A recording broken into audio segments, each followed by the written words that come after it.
सर्वात मोठी बातमी, बाबू 109 कोटींचा अपहार। सांगोल्याच्या विद्यमान आमदारांनी विधानसभेत केला पर्दाफाश, पहा सविस्तर। विधानसभा सभागृहात लक्षवेधी सूची अंतर्गत वन विभागात झालेल्या अपहाराची चौकशी करण्यात यावी अशी मागणी सांगोला विधानसभा मतदारसंघाचे आमदार डॉक्टर बाबासाहेब देशमुख यांनी विधानसभेत केली। यामध्ये सांगोला, पंढरपूर, मंगळवेढा या तालुक्यासह सोलापूर जिल्ह्यातील सामाजिक वनीकरण विभागाच्या वृक्ष लागवड योजनेअंतर्गत संबंधित विभागाच्या तत्कालीन अधिकारी व इतर 7 अधिकारी यांनी 109 कोटी रुपयांचा अपहार केल्याचे मंत्री महोदयाच्या निदर्शनास आणून दिले। त्याचबरोबर राज्य शासनाच्या वन विभागाने सुमारे 33 कोटी वृक्ष लागवडीचे उद्दिष्ट डोळ्यासमोर ठेवून प्रत्येक जिल्ह्यातील वन विभागाअंतर्गत सामाजिक वनीकरण योजनेअंतर्गत वृक्ष लागवडीचा कार्यक्रम हाती घेण्यात आला होता।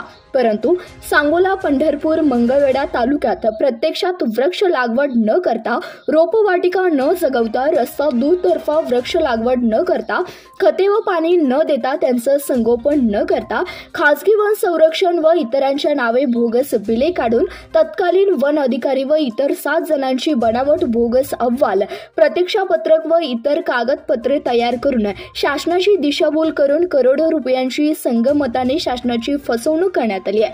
तरी शासनाची फसवणूक करण्यात येणाऱ्या संबंधित दोषी अधिकाऱ्यांवर शासनाकडून कोणतीही कारवाई अद्याप करण्यात आलेली नसून दोषींवर लवकरात लवकर कारवाई करावी अशी मागणी करण्यात आली आहे। त्याचबरोबर यावर मंत्री महोदयांनी सकारात्मक प्रतिसाद देत शासन लवकरात लवकर दोषींवर कारवाई करेल असंही सांगितलंय। विधानसभेत बोलताना आमदार डॉक्टर बाबासाहेब देशमुख काय म्हणाले पाहूयात। लक्षवेधी रेग्युलर सिटिंगची लक्षवेधी क्रमांक 1 डॉक्टर बाबासाहेब देशमुख। लक्षवेधी क्रमांक 1 अध्यक्ष महोदय वितरित केल्याप्रमाणे अध्यक्ष महाराज, राज्य शासनाने पर्यावरणातील बदल रोखण्यासाठी वन विभागाकडून महत्वाकांक्षी 33 कोटी वृक्ष लागवडीची योजना हाती घेण्यात आली होती। परंतु सन 2017 ते 23च्या दरम्यान सांगोला, पंढरपूर, मंगळवेढा तालुक्यात वृक्ष लागवड योजनेचे जवळजवळ 109 कोटी रकमेचा अपहार झाला असून त्या संदर्भात सर्व कागदपत्राच्या पुराव्यानिशी सामाजिक कार्यकर्ते दादासाहेब चव्हाण यांनी पंढरपूर आणि मंगळवेढा न्यायालयामध्ये जागेवर बसा अनिलजी, न्यायालयामध्ये याचिका दाखल केली आणि कागदपत्रे तपासून पंढरपूर आणि मंगळवेढा न्यायालयाने निकाल दिले। संबंधित पंढरपूर आणि मंगळवेढा पोलीस अधिकाऱ्यांना गुन्हे दाखल करण्यासाठी आदेश दिले।